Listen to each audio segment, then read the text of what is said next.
Am I forgetting something? I mean, we got cheap winter fragrances, really expensive fragrances. Wait. What about kind of expensive fragrances? This is the best smelling channel on YouTube. Don't let anybody tell you differently, okay? You guys have been letting me know that you want to know the best designer fragrances for these winter months. Winter is not only coming, it has cometh. It's soup's cold, we got the rain into the freezing rain and the slushy stuff getting dunked on my head. Designer fragrances sit in between the world of high-priced niche fragrances and those lowly cheapy fragrances that we all love that you can pick up at Marshall's or Ross or whatever equivalent store you may have. In a lot of cases, a designer fragrance can also be a cheapie, but you probably won't find any of those on this list. Maybe, but probably not. They're kind of expensive. Hey, Dad. Yeah, you can come in. I'll just pause. I love wearing bold fragrances in the wintertime because it's the only time you can really get away with it. As fragrance wearers, the cold weather gives us that extra layer of comfort. The comfort in knowing that your hands are tied. You have no choice but to wear a strong-ass cologne. Otherwise, you won't be smelt. All right, designer fragrances. They're made by designer houses, i.e. Chanel, Dior, Yves Saint Laurent, Gucci, Fragrance One, LOL. Imagine a Jeremy fragrance suit line, just white on white on white on white on white. Like some other lists I made in the past, these aren't necessarily the GOATs. They are just the designer fragrances that I'm personally looking forward to wearing this winter. If you don't subscribe, you'll smell like shit. First one up is obvious. It's easy. It's a no-brainer. OG La Nuit, as they say. La Nuit de l'Homme is not only a great date fragrance, it's just dope. Its spicy sweet nature is seductive and stuff, but you don't only have to wear it when you're trying to creep.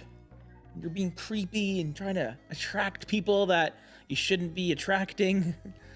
I remember using it as my signature scent in the winter a few years back, and I never got tired of it. By the way, a signature scent is a fragrance that you wear on a semi-regular to regular basis that kind of becomes associated to you specifically. Hence, signature. It's unique to you. But I mean, with La Nuit, a lot of dudes be having the same signature, y'all. It's extremely popular, mainly because it's extremely good, but still, not mega unique. If you have a modern formulation, you're still okay. You just may need to spray yourself even more. Regardless, don't let anyone bring you down for still reaching for this beauty of a fragrance.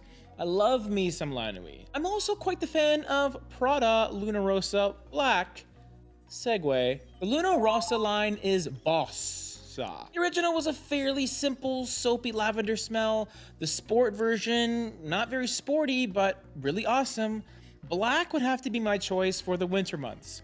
Interestingly enough, I bought it while it was still quite warm outside, and it works decently when the weather's warm, but if you look at the notes, there's nothing summery about them notes, okay? We have tonka bean, amber, and patchouli. This stuff is masculine, but kind of cozy, you know? It's a fairly strong performer in the longevity and projection departments, and it has this dense but smooth feel to it. Say goodbye to the signature Luna Rossa lavender note because they kicked it out of this one, but I gotta say, I don't really miss it. If you are a fan of Midnight in Paris, but want something a bit less powdery and also not discontinued, then Prada Luna Rossa Black. There you go. Now, if you do want something discontinued, then you can go for Luna Rossa Extreme, which is even better, arguably. But I wouldn't do that to you guys. I won't talk about discontinued stuff after the next fragrance, which is Dior Homme Parfum. I'm sorry.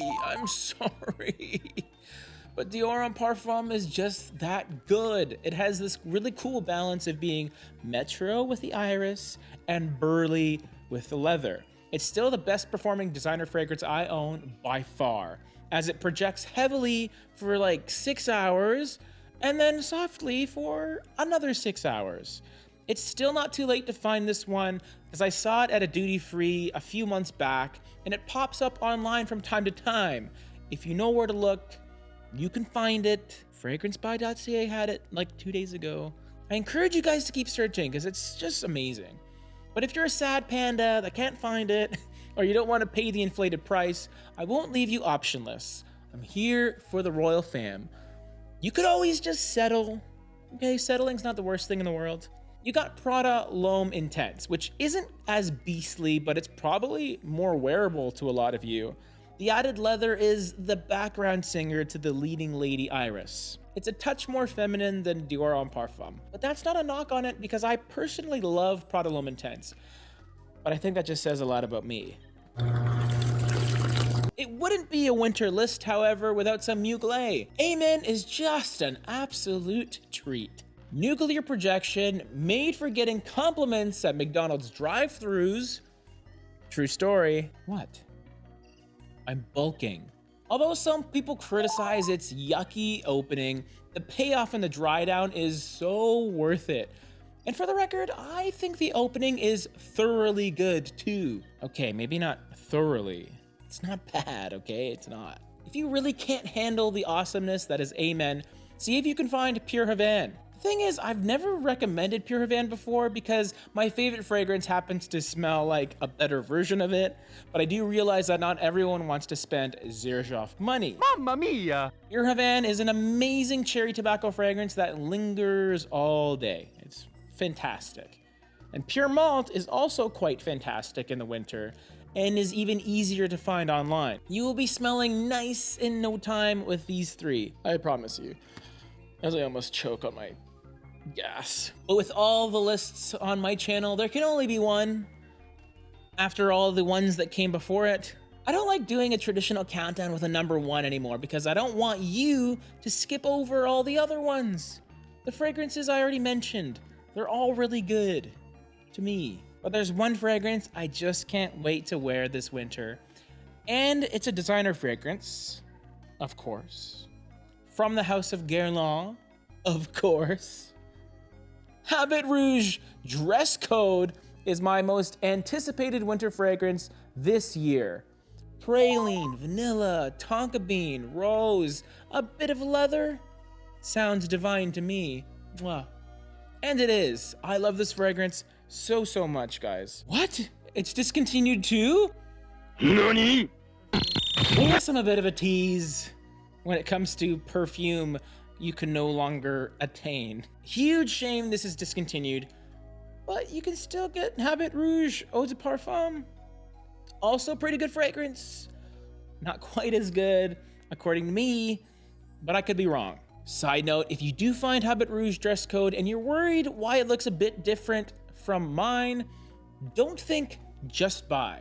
Just go for it. There were new versions released every year of this fragrance with slightly different looks, but the same exact smell inside. So just go for it, dude. Actually, a quick public service announcement. You shouldn't blind buy fragrances, guys. You should not. Not good to do it. You smell first and buy after. Dress code leans a bit formal with its note breakdown, so keep that in mind while you blind buy it. On the note of blind buys, here's a fun throwback of my top 5 blind buys. That top 5 has grown to a much longer list. If I could do it all again, guys, I would just do it all again. YOLO.